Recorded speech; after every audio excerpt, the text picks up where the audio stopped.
le plus fréquent et le plus marquant, la délocalisation. Cette fermeture d'unités de production françaises, puis sa réouverture dans un pays étranger, est un mouvement que la puissance n'a jusqu'à présent jamais tenté de taxer. Et pourtant, elle aurait dû. Et aujourd'hui, nous allons le faire. Parce que la délocalisation est motivée par le faible coût de production et par la flexibilité du travail due à l'inexistence de législation sociale. L'entrepreneur ne voit ici que des opportunités. Les délocalisations se traduisent par des plans de restructuration, par des pertes d'emplois, par la concurrence déloyale des États et par le fait de nuire à l'environnement. Grossièrement, la délocalisation est motivée par l'unique recherche de profit. Ce qui est, vous en conviendrez, socialement détestable. Il n'est plus possible d'autoriser des délocalisations sans que celles-ci soient frappées d'une imposition contributive à la couverture des charges publiques de l'État. Il sera, en conséquence, une taxe annuelle évaluée sur la valeur marchande produite par l'unité délocalisée. Alors, nos gouvernements, œuvrant pour la justice, instaureront cet impôt délocalisé. Des faibles salaires, de faibles coûts de production, une moindre réglementation, une exonération fiscale, un financement communal. Au vu de tous ces avantages, l'absence de taxation est incohérente. Parce que tout citoyen français se doit de contribuer à la couverture des charges publiques de l'État. Toute entreprise française le doit aussi. Chaque entreprise décidant de délocaliser tout ou partie de sa production doit se voir frappée d'une lourde taxe. Oui, monsieur, j'écoute votre question. Et les délocalisations ayant pour but d'accéder à une autre technologie? Eh bien, monsieur, il sera soumis à la même réglementation que notre projet de loi, et je vous prie de bien vouloir écouter.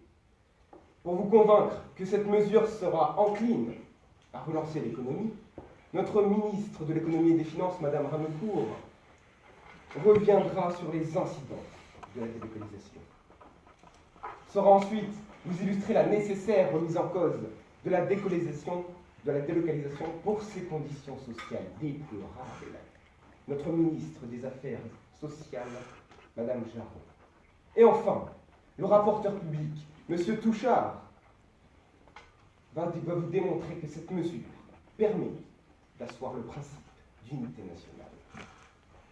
Notre projet de loi est simple.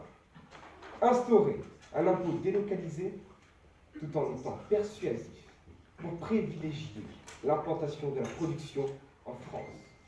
Et c'est ainsi un outil de dissuasion. À la lumière de ce projet, nous allons réformer l'article 218A du Code général des impôts en y ajoutant un alinéa 3. En cas de délocalisation de tout ou partie d'une unité de production, la valeur marchande de l'unité délocalisée sera assujettie à une taxe annuelle de 30%. En cas de non-respect de ces dispositions, l'entreprise est condamnée à des sanctions financières qui seront fixées par décret. La France respectera son engagement de coopération européenne garanti par le traité sur le fonctionnement de l'Union européenne, et l'impôt délocalisé, ainsi, concernera uniquement les délocalisations hors de l'Union. Les pays concernés sont ceux qui subissent les délocalisations et ceux qui en bénéficient. Les unités de production délocalisées devront alors fournir un bilan comptable annuel pour en déduire l'imposition retenue sur la valeur marchande de l'unité. Ce bilan sera directement communiqué au centre de l'impôt délocalisé qui sera en charge de veiller au paiement de bon uniforme des impôts délocalisés. Cette autorité administrative indépendante sera aussi chargée du recensement officiel des délocalisations qui ont eu lieu, puisqu'il n'en existe aucun à l'heure actuelle. Mais alors, je vois venir une opposition qui hurle au projet punitif. Mais je vous assure, ce n'est pas le cas. En effet, nous allons supprimer la taxe foncière et la cotisation foncière des entreprises au profit de l'impôt délocalisé. Alors, chers députés, vous, assemblée, Veuillez conclure. Votez pour que soit encouragée l'implantation de production en France, pour que soit prônée une égalité fiscale et pour que le temps des exonérations fiscales ne soit plus qu'un lointain souvenir.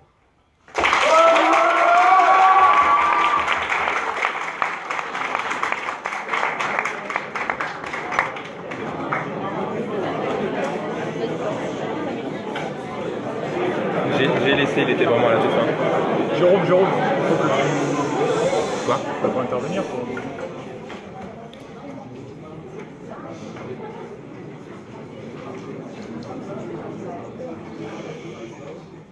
Est-ce qu'on pourrait juste mettre les téléphones sur silencieux, s'il vous plaît?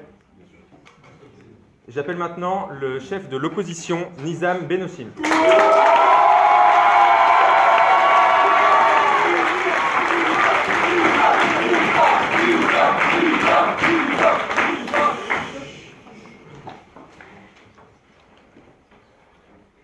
Mesdames et messieurs, membres du gouvernement, collègues de l'opposition et honorable assemblée, la France ne peut être la France sans sa grandeur. Et la France n'est grande que si les Français se sentent à la hauteur. Nous sommes fiers de la qualité et de l'imminence de nos productions françaises et, rassurez-vous, nous ne nous inscrivons pas et nous ne nous inscrirons jamais en opposant de nos productions et du bien de notre nation. Il est cependant primordial de rappeler qu'à l'aube de la 3e décennie de notre millénaire, le monde a bel et bien changé de manière irrémédiable. Et la mondialisation fait partie intégrante de notre économie et de notre société.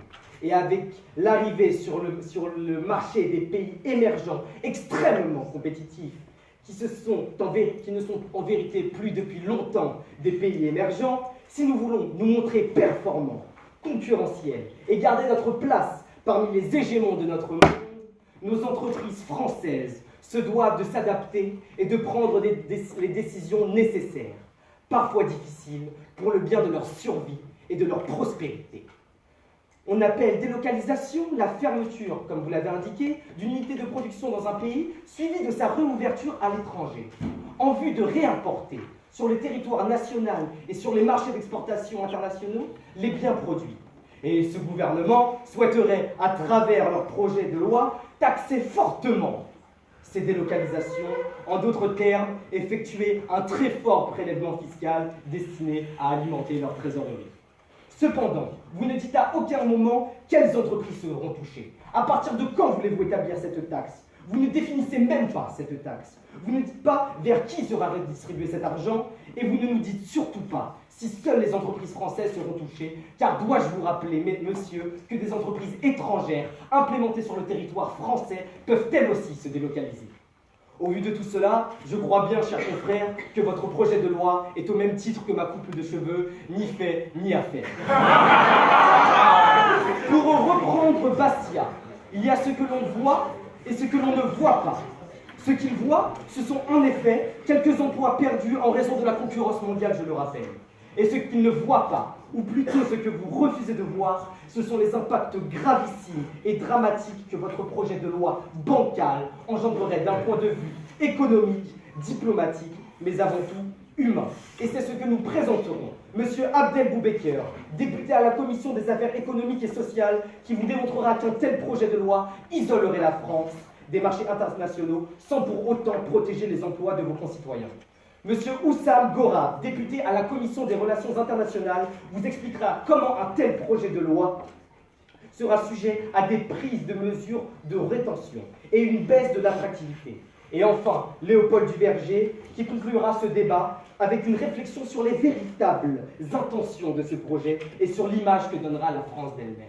Il semblerait que le gouvernement ait une question, nous vous entendons. Pensez-vous que nous sommes incapables d'être compétitifs et de produire en France? C'est une excellente question, madame. Et je pense que si vous taxez ces délocalisations, nous ne serons pas incapables d'être compétitifs, mais ça serait un énorme frein. Ce serait comme donner l'opportunité à un unijambiste de faire un 100 mètres avec Usain Bolt.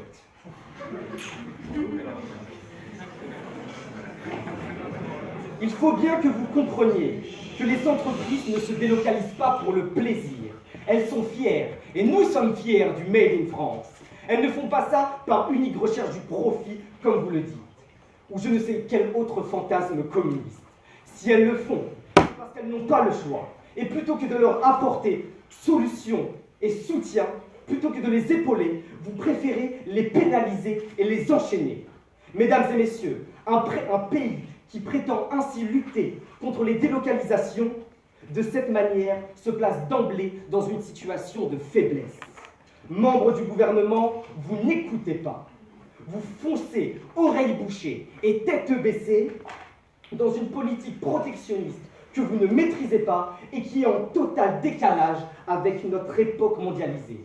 Trop à tort et si peu à raison, leur projet de loi, mesdames et messieurs, n'est pas un remède, c'est un poison.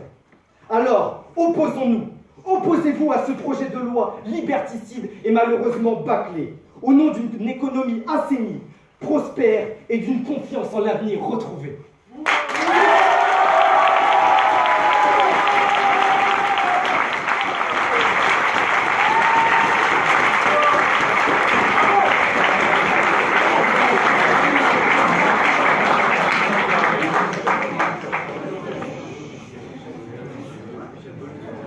J'appelle la ministre de l'Économie et des Finances, Camille Ramecourt.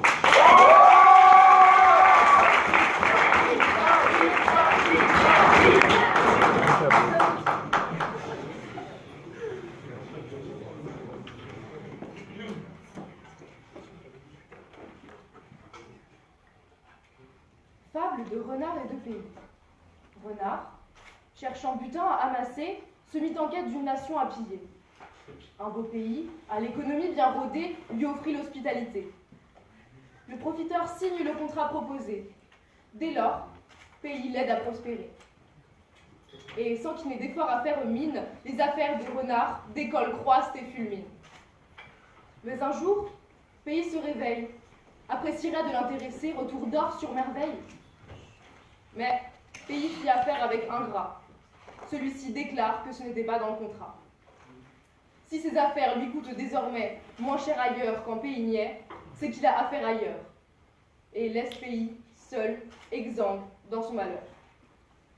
Si les fables sont des leçons, Jean de La Fontaine est malheureusement resté cantonné au conte, à la théorie, à la salle de classe. Aujourd'hui, place à la réalité, à la pratique, place à la justice économique. Renard aujourd'hui, c'est la BNP Paribas qui ferme 150 postes en France pour les rouvrir en Algérie. C'est Natixis qui se restructure et supprime par la même occasion 673 postes pour les rouvrir au Maroc. Nous entendons dire que c'est peu, que cela se rattrape. Mais alors quand est-ce que ce sera assez? 2,7 millions de chômeurs, n'est-ce pas assez? Devrions-nous attendre d'en avoir plus? 5 millions, 10 millions pour agir? 140 000 personnes à la rue, n'est-ce pas assez? Devrions-nous en attendre 200 000 ou 500 000 peut-être? Devrions-nous attendre de ne plus pouvoir que constater sans rien faire la récession s'installer et notre économie s'effondrer? Car si l'on nous dit que 150 par ici, 200 par là c'est peu, c'est pourtant suffisant pour voir notre économie ralentir jusqu'à s'arrêter. Toutes ces fermetures de postes, d'ateliers, de succursales affaiblissent notre pays de plus de 6 000 emplois par an. Elles allègent par la même occasion le système français de leurs impôts pour aller s'installer dans des pays avec une fiscalité plus avantageuse. Mais l'État doit tout de même garantir à ses citoyens un niveau de vie décent, et donc l'État paie plus. Mais jusqu'à quand? L'État tente désespérément de réattirer les entreprises avec une fiscalité alléchante. Mais ce faisant, il pratique le dumping social, le nivellement de la fiscalité par le bas. Ce faisant, moins d'impôts d'un côté des entreprises, et de l'autre toujours autant de besoins, les contribuables finissent inexorablement par payer. Pourquoi? Pour satisfaire les caprices d'entreprises aux millions de bénéfices. Pour satisfaire les caprices de ces renards, qui en plus de supprimer des postes en France, lui font perdre son avance technologique. Monsieur, je vous écoute.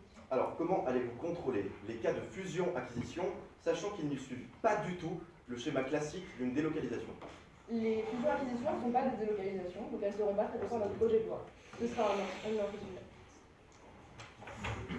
caprice de ces renards, donc, qui, en plus de supprimer des postes en France, font perdre à la France son avancée technologique. Car partir travailler à l'étranger, oui, mais avec des technologies françaises, évidemment. Ces avancées financées par la recherche française sont exportées sans préavis par des entreprises bien naïves. Car quand Airbus, EDF, Suez, PSA ou Renault s'implantent en Chine, ils sont obligés de travailler avec des entreprises locales, obligés de partager savoir-faire, méthodes et brevets français. Et mieux encore, non seulement notre avancée devient retard, mais dès lors que la terre d'accueil a compris le mécanisme, les renards sont priés de bien vouloir rentrer chez eux.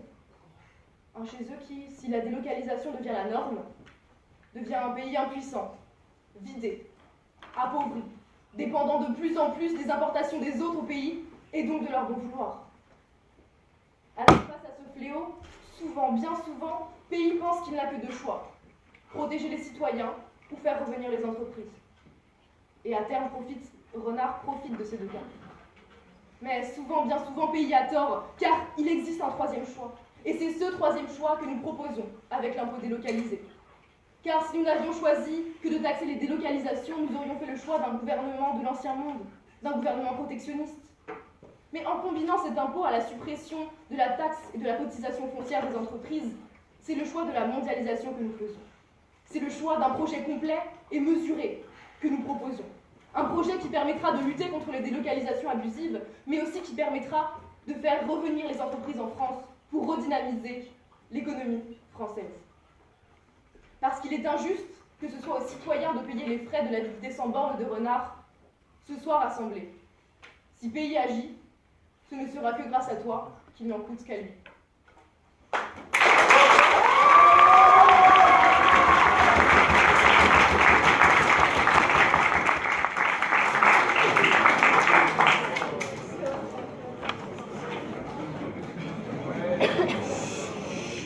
J'appelle le député à la Commission des Affaires économiques et sociales, Abdeljawad Boubaker.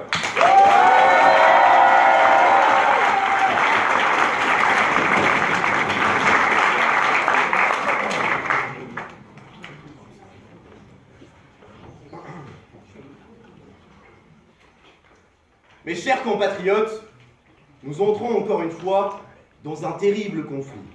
Nous pleurons la délocalisation, mais peut-être avons-nous oublié la notion de compétition. Mesdames, Messieurs, connaissez-vous la réalité du marché économique international? Madame, vous avez posé la question de la compétitivité, eh bien je vous répondrai. Et quant à vous, vous n'avez toujours pas précisé vers qui seront redistribués l'argent que vous allez collecter. Il y a de cela 24 ans, la Buy American Act, qui s'applique à tous les marchés de l'administration américaine, a établi que l'ensemble des marchandises destinées à l'usage public se devaient d'être produites aux États-Unis et que toutes les marchandises manufacturées devaient être fabriquées aux États-Unis à partir de produits américains. Il en est de même pour la Chine, il y a 5 ans, avec le plan Made in China 2025, qui présente exactement les mêmes caractéristiques que les États-Unis. Alors, mesdames, messieurs du gouvernement, je vous poserai une question relativement simple. Comment allez-vous permettre aux entreprises installées en France de toucher le marché américain, de toucher le marché chinois, de toucher le marché indien, si, dans le même temps, vous les freinez de toute possibilité de délocalisation? Car oui, accepter une taxation forte des délocalisations entraînerait le déclenchement d'une guerre commerciale qui nous placerait systématiquement en position de perdant. Accepter le projet de loi du gouvernement reviendrait à ouvrir la porte à une perte totale du contrôle des coûts de production et une baisse colossale du pouvoir d'achat des Français et Françaises de demain. Mesdames, messieurs de l'Assemblée, savez-vous comment se traduit en termes d'économie l'importation de produits étrangers en France? Pour chaque actionnaire venant investir en France, pour chaque nouvelle entreprise, cela représente pas moins de 4 000 € d'économie pour chaque foyer français. En conséquence, accepter le projet de loi de ce gouvernement reviendrait à demander à nos concitoyens de choisir entre des produits importés, mais à un prix qui sera progressivement et drastiquement plus élevé, ou des produits manufacturés en France, mais dont le prix d'achat sera d'autant plus élevé. Membres du gouvernement, vous allez probablement parler de l'argument centré sur l'importance de l'humain et du social, la protection de l'emploi qui prime sur toute autre question, mais je vous répondrai, dans ce cas, nous ne parlons plus d'économie, mais nous parlons d'enfermement. Je vous écoute. Pour vous, taxer un mouvement est-ce le rendre impossible à mouvoir? Eh bien, je vous répondrai que tout simplement, dans ce cas, ce n'est pas le rendre impossible de bouger, mais c'est ralentir la vitesse de sa progression. Et donc, ça répond à la question de la compétitivité, encore une fois. En réalité, ce qu'il faut bien comprendre aujourd'hui, c'est que la majorité des pertes d'emplois que vous avez évoquées sont la conséquence d'une mise en concurrence interne que vous avez mis en place au sein du territoire français.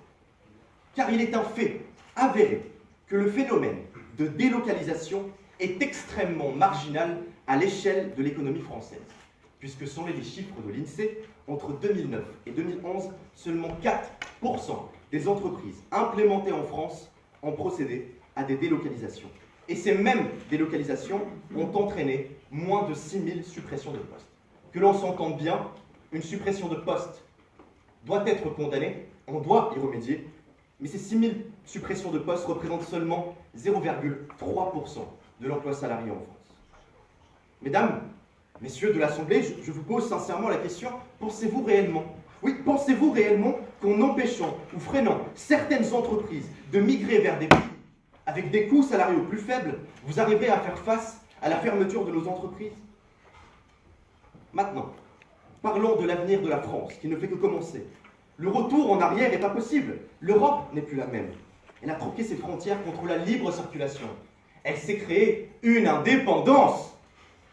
Et je dois l'avouer, je suis en admiration totale devant cette France, qui est du jour au lendemain devenue la référence en matière d'ouverture internationale. Alors, laissons le protectionnisme derrière nous. Travaillons tous ensemble pour la prospérité.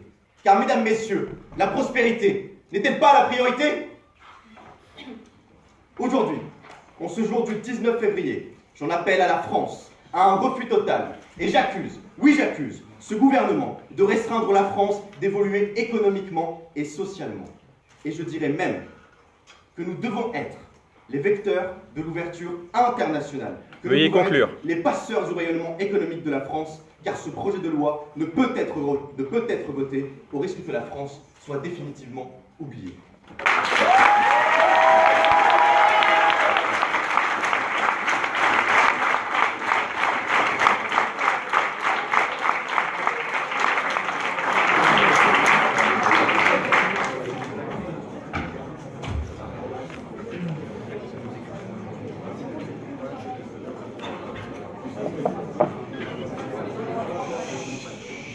J'appelle la ministre des Affaires sociales, Alix Jarot.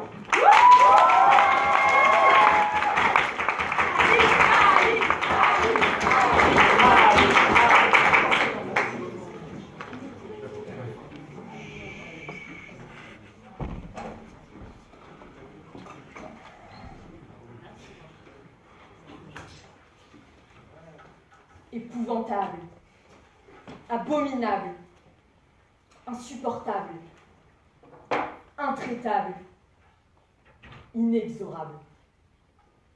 De ces 5 mots, je n'en retiendrai qu'un, inhumain. Et malgré le poids de ce mot, oui, inhumain, nous le sommes. Nous le sommes quand nous nous habillons. Nous le sommes quand nous téléphonons. Nous le sommes quand nous achetons. Plus encore, nous le sommes quand nous fermons les yeux sur une réalité qui pourtant, elle, est sous nos yeux. Et la réalité, la voici. En France, notre quotidien s'améliore de jour en jour. Tout est plus propre, tout est plus sécurisé, tout est plus connecté. Et pourtant, à quelques milliers de kilomètres de là, c'est un cauchemar qui empire. Un mauvais rêve sur lequel nous nous devons d'agir et surtout d'ouvrir les yeux. Et par cette loi, nous agissons.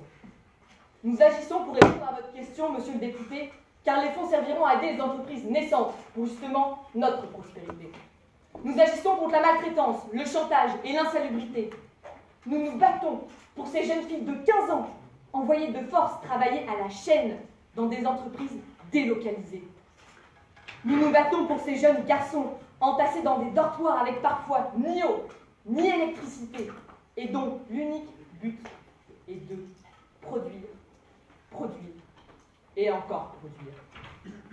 Et ces jeunes enfants, les parents apprendront quelques mois plus tard qu'ils se sont jetés du haut de leurs fenêtres face à des conditions plus que lamentables. Alors nous, membres du gouvernement, nous Français, nous qui nous sommes battus pour nos valeurs, pour nos droits du travail, nous ne cautionnerons pas des conditions sociales et salariales inacceptables. Les entreprises profitent à moindre coût, oui, mais à quel prix? Pouvez-vous me le dire, membre de l'opposition? Quel est le prix à payer pour produire moins cher? Quel est le prix d'une vie? À combien estimez-vous le prix d'une nature souillée? À combien évaluez-vous le désastre causé par des normes environnementales étrangères laxistes? Nous nous battons pour ces millions de personnes, ce millier de personnes qui meurent chaque année en Asie dû à une pollution atmosphérique, en partie due au dégagement de nos entreprises françaises.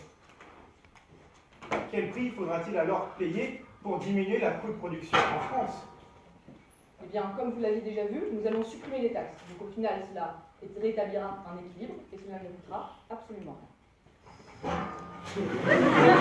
Et à tous ceux qui oseraient dire que nous ramenons avec cette loi la pollution de nos industries, je leur réponds que c'est faux.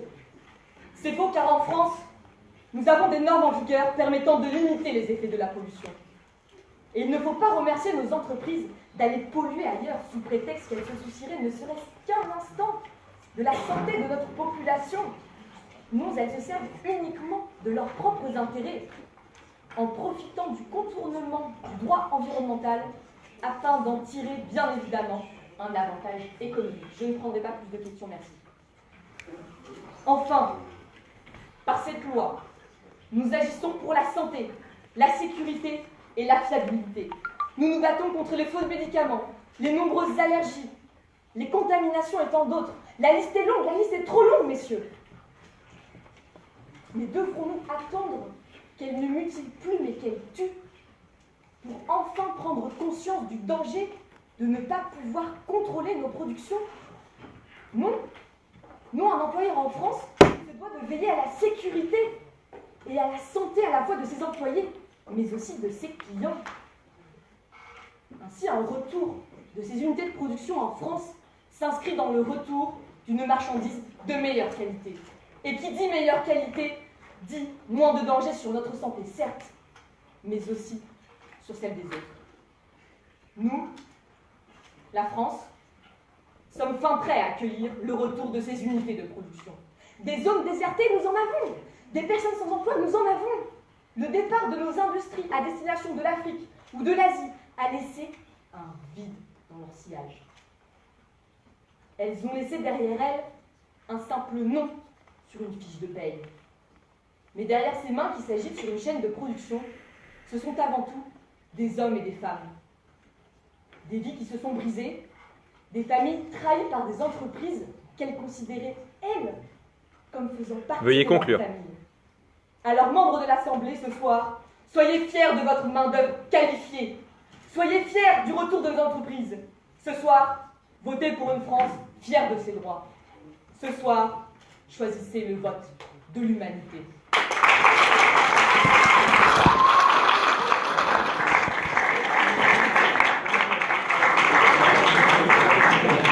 Pourquoi il faut simplement taxer les produits d'importation étrangère?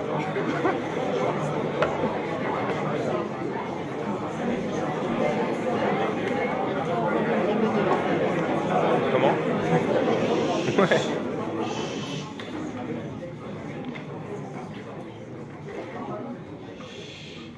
J'appelle le député à la Commission des Relations internationales, Oussam Gorab.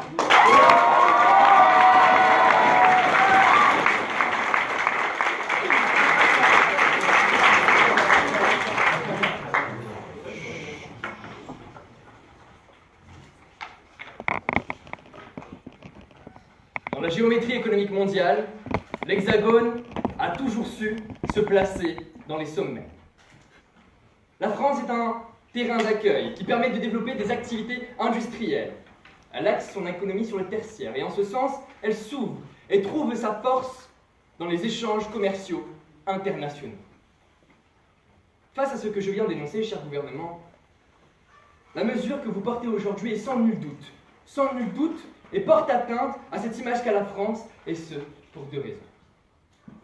La première raison est qu'à travers vos discours, vous semblez ne pas tenir compte des réactions des autres pays. Nous vivons dans un monde ouvert, dans lequel les frontières, du moins pour nous, ne sont restrictives que pour un certain nombre de pays.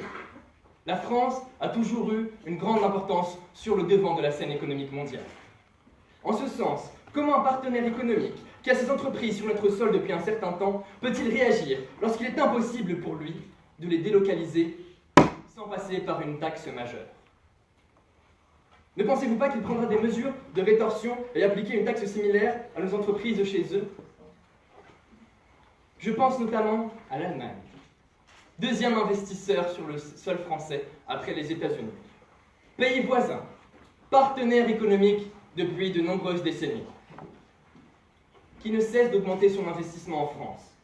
Continental, Bosch, Volkswagen, l'Allemagne est sujette à une augmentation de 9% dans l'investissement chez nous entre 2017 et 2018. Augmentation qui est preuve d'une fidélité de leur part. Augmentation qui est preuve d'une attractivité de notre part et qui surtout est à l'origine de création de plus de 6 000 emplois chaque année en France. Grande surprise pour ceux qui pensaient que la délocalisation est uniquement source de suppression d'emplois. Si vos mesures sont appliquées, la compétitivité et la rivalité ne feraient que s'accroître dans nos deux pays. Imaginez qu'une structure allemande maintenant, basée en France en partie, essaye de délocaliser cette dernière. Et donc se voit contrainte de payer cette taxe. N'est-il pas naturel et facile d'imaginer les conséquences qui s'en suivront? Assurément une prise de mesure, de rétorsion, qui consisterait par exemple à appliquer ces mêmes taxes pour nos entreprises qui se situent en Allemagne, ou même voir ce pays limiter fortement, pour ne pas dire arrêter volontairement de manière définitive, l'ouverture d'autres structures dans notre territoire pour cause de ne pas pouvoir les relocaliser par la suite facilement. En ce sens, la mesure qui est prise, cher gouvernement, n'est finalement que source de tension avec intensité dans un monde où le courant passe difficilement. La deuxième raison est que la France est un pays qui a toujours su trouver sa force économique par l'ouverture et non par l'isolement. D'après l'Ipsos, 75% des entreprises étrangères, des chefs d'entreprises étrangères implémentés en France pensent que la France est en effet un pays attractif en 2018, contre 60% en 2017 et 36% en 2016. Un véritable aimant dont l'attractivité ne cesse qu'augmenter au fil des temps, et ça, cher gouvernement, vous semblez manifestement l'avoir oublié. En effet, quel intérêt aura une entreprise étrangère à ouvrir en France si elle ne peut la relocaliser après, si besoin est, sans payer une forte taxe?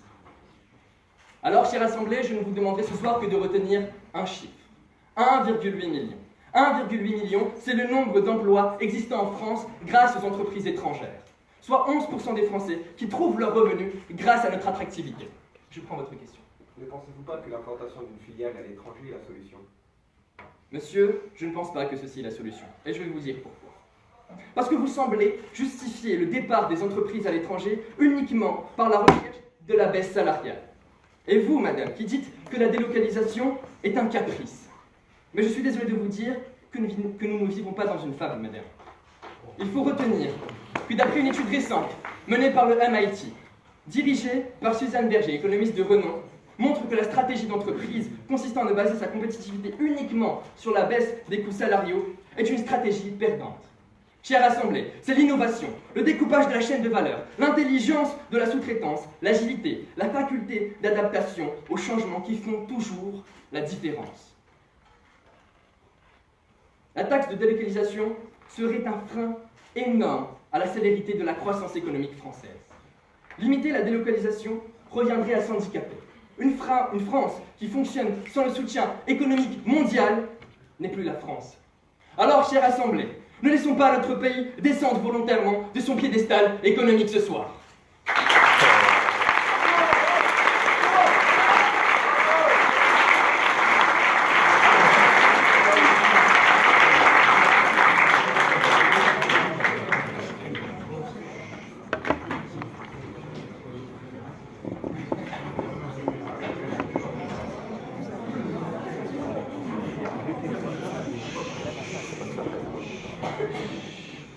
J'appelle le secrétaire général du gouvernement, François Touchard.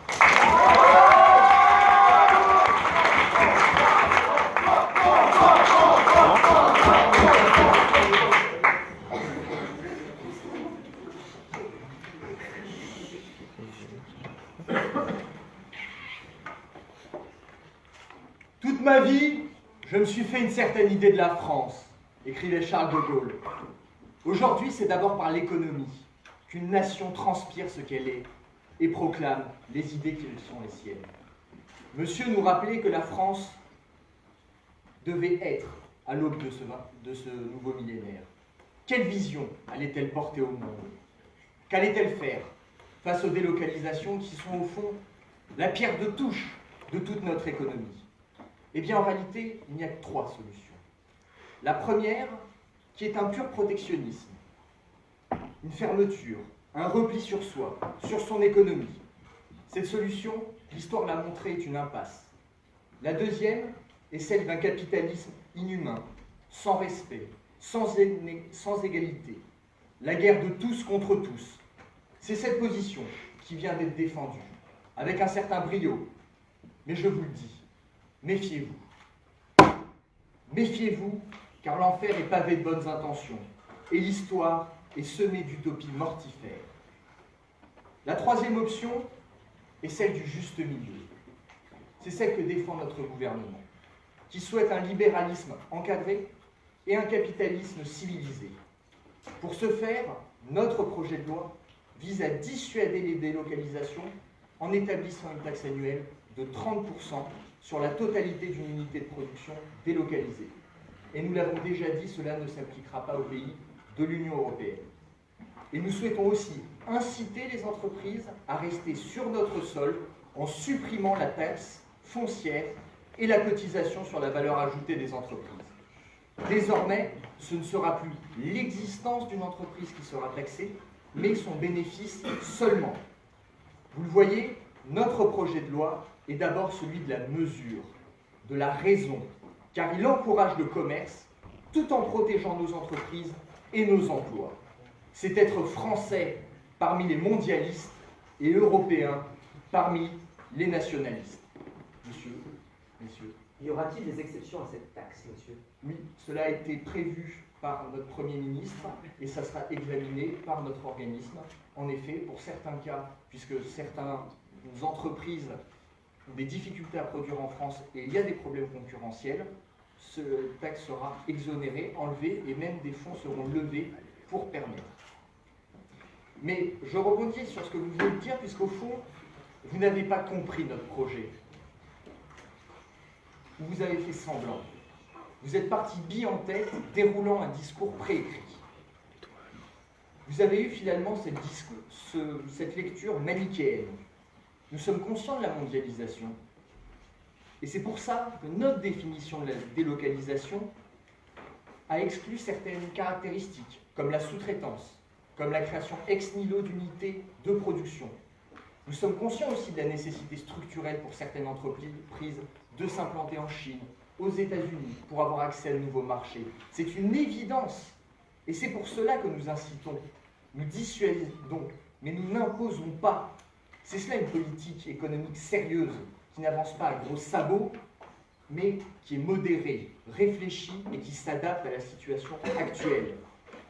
Enfin, monsieur nous disait que les relocalisations d'entreprises françaises étrangères s'installant en France seront taxées. Bien évidemment, ce ne sera pas le cas. Maintenant, venons au volet de la concurrence qui est votre argument majeur. D'abord, soulignons un paradoxe, puisque, et à raison, vous faites de la France une puissance économique majeure, et pourtant vous ne lui donnez pas les armes de perdurer, vous ne lui donnez pas les armes de prospérer. La France est la 5e puissance économique mondiale. Nous avons des ressources, des savoir-faire. Il ne faut pas l'abandonner, mais au contraire, par cette mesure, encourager, inciter. Vous parliez également de l'image. Monsieur, le Japon pratique des taxes très importantes, la Chine, les États-Unis, l'Allemagne, je vous ai déjà répondu, puisque vous nous parliez de l'Allemagne, il n'y aura aucun problème sur la délocalisation. Voilà, et au fond, ce que j'aimerais résumer, c'est cette idée que vous n'avez pas compris notre projet. Vous êtes parti dans une vision manichéenne. Quelle image de la France auront-ils pour la plupart du temps? Ces pays qui voient des entreprises françaises s'installer, eh bien souvent c'est celle d'un nouveau colonialisme, qui exploite, qui pille au travers des entreprises françaises délocalisées. C'est pourquoi l'objet même de cette loi est à la fois de dissuader les entreprises de délocaliser dans des conditions contestables, et si elles doivent délocaliser, de le faire de façon à ce qu'elles soient les acteurs du développement de ces pays, mais surtout d'encourager le développement en France du commerce, de l'industrie et de la recherche française.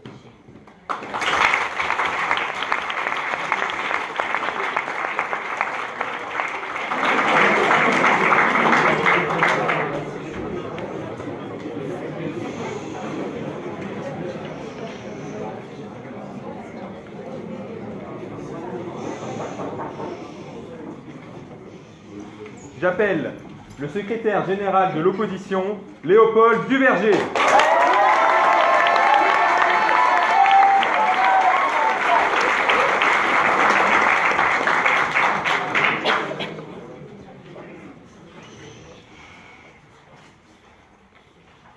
Le projet présenté aujourd'hui, mesdames et messieurs, n'est malheureusement pas né sous le signe d'une bonne volonté, mais plutôt sous celui de la peur. Car que nous montre un gouvernement qui essaye d'empêcher des entreprises de quitter son sol? Cela témoigne-t-il d'une nation confiante en sa production et fière, ou d'un gouvernement heureux, paranoïaque, persuadé que ces travailleurs et travailleuses sont voués à l'échec?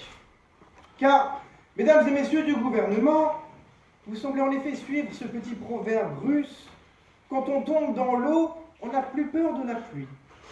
En effet, plutôt que de voir des entreprises quitter la France, ce gouvernement a décidé de la rendre moins attractive. Et l'idée est brillante. Car en effet, si plus personne n'ouvre d'usine en France, eh ben, il n'y aura plus d'usine à fermer. On voit alors que le but de ce projet est purement de donner l'illusion aux Français qu'il y aura une sécurité d'emploi et récolter les miettes d'entreprises déjà dans la tourmente, dans laquelle une délocalisation est un besoin. Vous avez une question? Pouvez-vous nous éclairer sur en quoi supprimer 2 taxes pesant uniquement sur les entreprises rendrait la France moins attractive? Alors justement, je vais vous répondre par une non-réponse, parce que lorsqu'on vous a demandé des preuves, vous n'avez rien dit, il n'y a aucun calcul, aucune preuve, vous avez simplement dit que vous allez supprimer des taxes. Mais combien cela va-t-il rapporter aux entreprises? Combien votre taxe à 30% va-t-elle leur coûter? Nous n'en savons rien. Monsieur, le Premier ministre, vous avez bien expliqué qu'il n'y aurait aucune différence de situation, que la décolonisation soit dans un but technologique ou purement de baisse des coûts. Mais lorsque j'ai demandé s'il y avait des exceptions, on m'a ensuite répondu que oui. Ensuite, on nous a dit qu'il y aurait un contrôle, mais seulement du bon paiement de cette nouvelle taxe.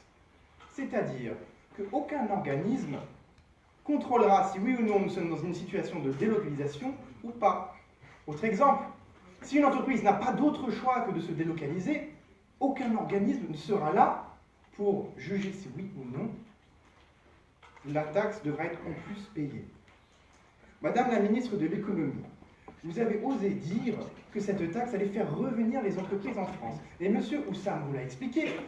Quel intérêt y a-t-il à ouvrir une usine en France si après je ne pourrais même pas la fermer si elle ne marche pas ou la délocaliser?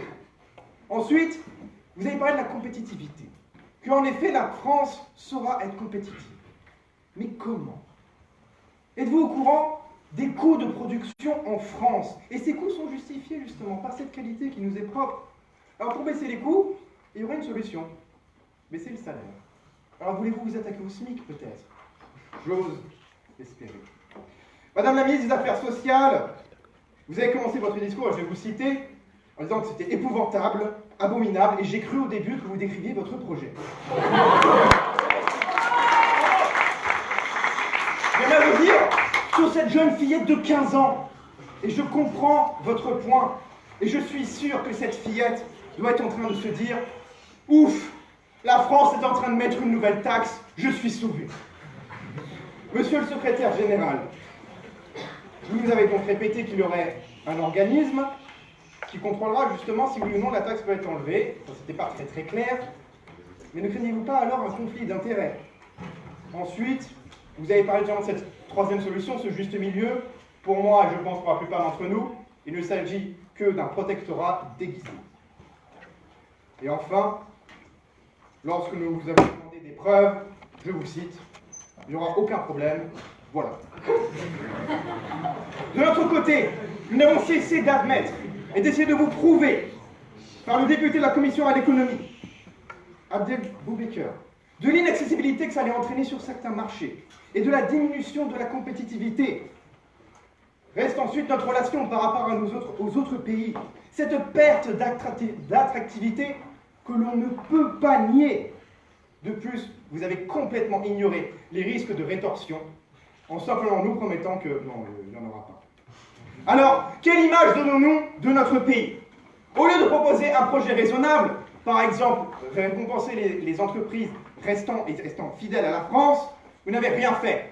Vous donnez l'image d'un pays qui piège et qui punit, comme une boîte de nuit, dans laquelle l'entrée serait gratuite, mais la sortie payante. Et ce pays, ce n'est pas le mien, ce n'est pas... Veuillez conclure. Votre projet porte bel et bien le label Made in France, mais pourtant, il n'en possède aucunement la qualité.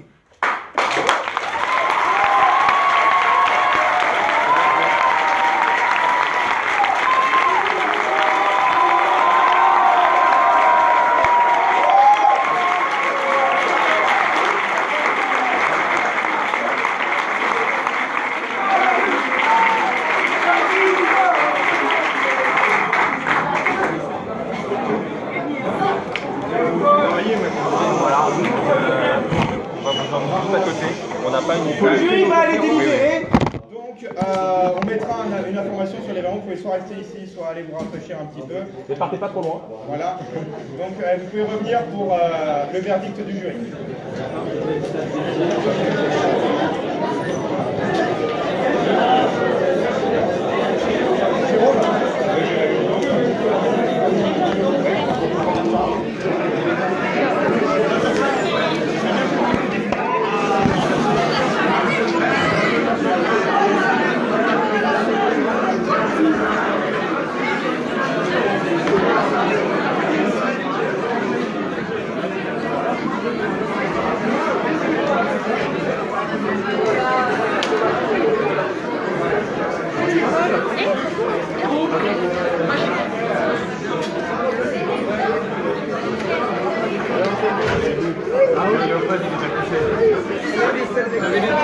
Il y a les résultats. Restez pas pour les résultats. Attendez,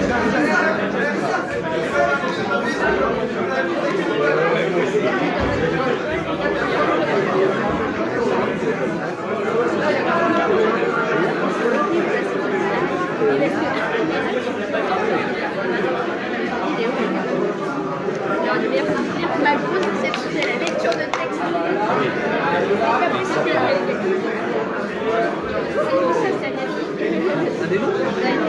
La lecture de texte.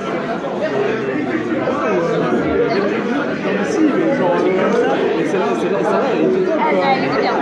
Franchement, il n'y a pas eu d'échec. D'un côté, les textes sont super bons. Dans son école, vraiment, ils ont des propres textes. Mais tu avais il y a plein d'erreurs. Vraiment, c'était que de la réponse colle. Du coup, les questions étaient bien, ils ont répondu. S'il y a plein de trucs, genre des grands débats. Par contre, il y avait le pensez-vous que, tu les peux faire oui ou non. Ah oui, pensez-vous que, tu ne l'as pas. C'est trop les yeux.